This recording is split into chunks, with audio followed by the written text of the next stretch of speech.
REED-BBS, BBS. Jai Opetaia.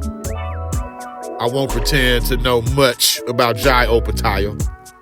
Not even sure if it's pronounced Opetaia, Opetaia, Opetai. I've heard Jai Opetaia the most, so I'm going with Opetaia. Jai Opetaia. Every time I'm talking about boxing, somebody pull Jai Opetaia out their ass. Whatever the name, whatever my man's name, he's a very intriguing, very interesting fighter, to say the least. He's a very intense fighter and person, it seems. Type of motherfucker that don't laugh or smile all that much at all, or never without reason. That's for damn sure. And ain't shit funny. This is the type of dude who often refers to chasing pain at the gym. Eddie Hearn had a quote that fits Jai Opetaia pretty well, I think. And I quote, "I've never managed to have a normal conversation with Jai without him looking like he wants to kill me or talking about knocking someone else out. That's Jai.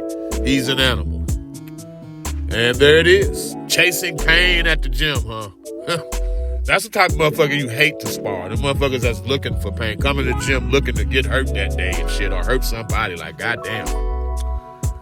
There's been a fair share of thunder down under historically. I'm talking Australia land, Aussie land, New Zealand. Been a fair share of thunder down under. Jeff Finnick, Lionel Rose, David Tua, Jeff Harding, just to name a few. Of course, Kostya Tszyu. More recently, Tim Tszyu, Liam Parro, Ferocious Cambosis. Hell, even TJ Doheny, recent victim of my dude, my bruh, my Tomodachi Naoya Inoue. TJ Doheny, if I'm not mistaken, is also Australian. Aussie, New Zealand, Gold Coast. Jai Opetaia's got that Kiwi flavor to his style. I was watching highlights of him and immediately thought of a young Joseph Parker. And then I found out Jai Opetaia made his pro debut on a Joseph Parker undercard. So it makes sense. He's aggressive. He's athletic. He has good volume, good rate of volume, throws a lot of punches, basically. He's southpaw, and he has bad intentions.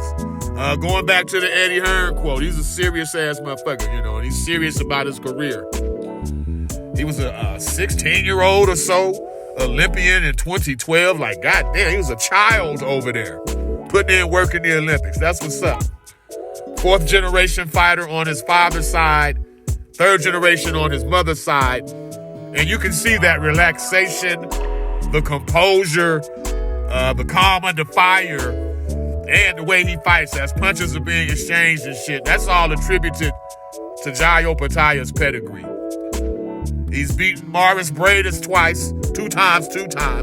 That's important because the only other man to ever beat Morris Bradis is former undisputed Cruiserweight champion Alexander Usyk. Morris Bradis, he's probably the best Cruiserweight of the last 10 years, if not for Alexander Usyk. But yeah, he's lost twice to Jai Opetaia now. Opetaia's the Ring Magazine and IBF Cruiserweight champion. Cruiserweight, it's more of a pit stop division. When are you going to heavyweight, motherfucker? Or when will your ass get in shape and fight at light heavyweight? It's usually one of them pit stop divisions. There's been some good Cruiserweights, though, over the years. Of course, Evander Holyfield, Vasily Jirov, James Toney, Wayne Braithwaite, Jean-Marc Mormec, the aforementioned Morris Bradis. Hell, I could go Al Ice Cold on your ass. I could go Orlin Norris on you. You know what I'm saying? When we talking some history type shit. That's my wheelhouse. David Haye, more recently, and of course, Alexander Usyk. Holyfield and Usyk are the two best cruiserweights ever. We're still determining Jai Opetaia's worth in that regard. He just defended his title earlier this week, like Tuesday or Wednesday, some weird day, middle of the week. It was his homecoming back to Aussie land, stretching David Naika Niaika, I forget how his name is pronounced, in less than 4 full rounds, again in his Gold Coast homecoming. But yeah, Jai Opetaia. Every time I'm talking about boxing, somebody want to pull Jai Opetaia out there. Is Jai Opetaia the best current cruiserweight? Is he the best current Aussie land fighter? You tell me. REED-BBS. Blackbird Sugar, Bachelor's in Boxing Studies. Television! Fred Sanford of the Fistic Arts. When all is said and done, there's nothing left to say